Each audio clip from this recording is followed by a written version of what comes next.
Good morning. It's Tess and it's day 4, and I wanted to talk today about what is risk.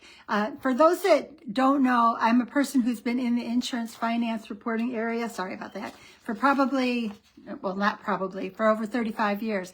And a lot of what I hear about is that there's a lot of words in my industry that are not everyday common knowledge. And when I started talking about things recently, I realized that my interpretation and my understanding is sometimes different than other people's. So I thought I would kind of look at like what the average everyday person thinks and then what I kind of have gotten to know over the years. And I would start sharing things, just little tidbits of information. I used to share, I've got about 400 to 500 videos on my YouTube channel, but that's about mindset connected to my book, Courage to Change.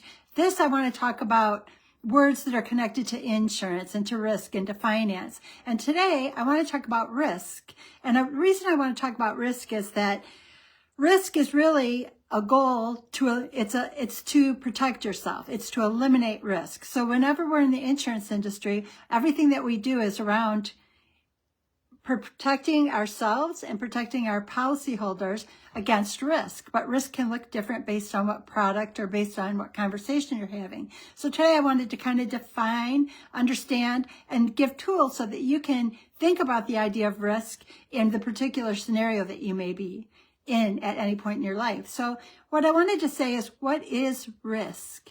And for most people, risk is the idea of losing money. And that definitely is one type of risk, but it's not the only type of risk. Risk is simply the possibility that the outcome won't be what you expected. So you have a risk if the outcome is not what you expected it to be. And once we understand that, we can realize there are different kinds of risk. So one of the first types of risk, and some of these I'll explain the words more in a future talk, but there's different types of risk financially connected. And like one we hear about often is called market risk. And really that's just talking about the value of an investment going up or down. We talk about inflation risk, and that's the cost of living rises. So your money buys less, gas costs more, food costs more. And I say more because generally it doesn't really go down, or if it goes down, it's very temporary. So market risk is like the stock market movement. Inflation risk is what your dollar will buy. Longevity risk is, I talk about annuities, and annuities are protecting you against longevity risk, that is outliving your money. And that's because your life, you may live longer than expected, and do you have the resources to finance you through that time? And then the last one is the liquidity risk. What if you need your money today, but you can't access it? And where that really came to me, even being a finance person, is that I did everything I could towards retirement, but a lot of my money was locked up. So I think understanding liquidity risk, at least even with me and my background, is probably, I would have done some things differently if I had had a different bag of tools at the time that I was making those decisions. So that's what I want to do, is give you information so that you have more resources as you make decisions. So really, here is the important lesson.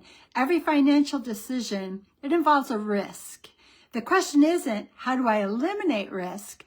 But the better question is, which risks am I willing to accept? So I kind of wanted to give you a few examples from the world I live in now, which is life insurance and annuities. And the first idea is, a whole life insurance policy may help reduce certain risks because it includes contractual guarantees according to the policy. So a life insurance policy does have risk management inside of it because of the contractual guarantees. And we've talked about those in other chats, and, it's guaranteed interest rates, it's a guaranteed death benefit. So there are tools like that available. One inside the whole life policy is the idea of cash value growth. And cash value is the money that builds inside the permanent life insurance policy. It's like the accumulation of the premium payments you make and the dividends that you're paid and the guaranteed interest rates you're paid. That's your cash value and your cash value growth inside of your permanent life insurance policy. That cash value growth, it simply increases in value over time according to the terms of your policy. So that cash value growth is a form of risk, and for our whole life policies, we have some guarantees around it. Other things that have come up, and this goes into the annuity arena, but An example is a fixed annuity. A fixed annuity is a contract, and that generally provides a stated rate of interest for a period of time according to the contract. So that's kind of, in a lot of ways, it looks like a CD. It'll guarantee you an interest rate for, say, 3 years, 5 years, 7 years, and that's a fixed annuity. There's another thing that kind of started this whole talking stream called a fixed annuity, a fixed indexed annuity. So I'll say that again, fixed indexed annuity. One of those tongue twisters you might have to say a few times. But the idea about that is, before I define it, I want to remind you what a market index is. And a market index is simply a measurement of how a group of investments perform. And like David Hammer was on watching one of my lives the other day, and he said, for a lot of companies that sell annuities, they pick the group of companies that they're going to monitor and watch whether they grow or decline on the market, and then they base what they pay their annuity holders based on that group of companies that they're watching or keeping a scorecard on. So a market index is simply a measurement of how a group of investments performs. Think of it like a scorecard. I think that's really kind of the best way, or the easiest way, to associate with it. It's like a scorecard. They pick the top, they pick the companies within their unit, or they pick the top 7 companies. However they look at it, they identify who they're going to monitor, and based on the profitability of those companies, they use that score to decide how they're going to credit income, or if they don't do well, just leave the principal untouched for a lot of annuities. Again, there's things that are connected to the contract, so you have to go back to the contract.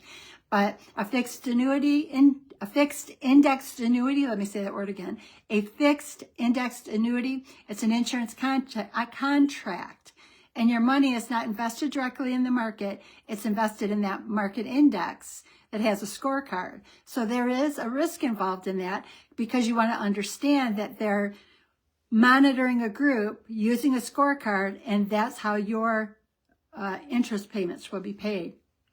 So I wanted to kind of just point out that there are different types of risk. I mean, there are risks, physical risks. I also talked about yesterday. I walk in the morning because I love walking into the sunrise. That's just something I absolutely love. And we had a lot of rain the night before, and through here we're getting fiber optic cables put up. So they've been digging holes, and they've been leaving mud everywhere as they dig the holes. And I mean, they're doing a beautiful job of it, but if you hit the wrong area at the wrong time, there may be piles of mud. And we had a dipped sidewalk, and there was a pile of mud, and as I was walking through yesterday, I hit the mud and I slid right over into the next like two walking blocks forward, sidewalk forward, because I just kind of slid across it. So it looked like I slid into home plate with this line of mud. But the risk is that when I walk early, if there isn't a lot of light, I could trip or I could fall. So a risk is related to money, but it can be related to physical activities. It can be related to where you purchase your home. So risk has a place, and understanding what risk relates to what you're thinking about getting involved in is important. I wanted to say, notice something. Every time we're talking about the idea of risk, and I thought about it like inside the insurance industry, because I worked inside the 4 walls of corporate insurance companies preparing the statutory statements. Risk is something they were always looking at. What is the risk that the actuaries make a bad calculation on the case reserves? Well, what I'll tell you from my experience is, we always went at things from like 3 different directions. They would have to come up with calculations that would calculate these reserves from 3 different theories or methods, so that they could make sure that they came within a narrow range for when they were going to put those on the balance sheets. So there's always like double checks and balances, and there's also peer reviews and internal audit reviews and external audit reviews. So there's a lot of review processes to manage that risk. So the bigger the risk, the more levels of review, at least inside the company. So risk does bring attention to something that you want to take a look at. So you want to look at things and encourage people not to ask which is best, but what is the risk protection designed to do? Because based on the different financial tools, they are all designed for different jobs. Whether it's a physical, a financial, they're all designed for different jobs. So next time somebody is telling you something's risky, kind of ask one more question. What kind of risk are we talking about? define that risk, understand that risk, and then decide how it impacts you and where you want to fall in the line of what could or couldn't possibly happen, because we can't guarantee, but we can manage. And that's really big in insurance. Insurance and risk management is big. When I worked in the healthcare system, I worked in the risk management division. Risk management is important in all companies and honestly in our everyday personal life. So I just wanted to share this idea of risk with you. I'm not sure what tomorrow will be. Stay tuned and rejoin me tomorrow.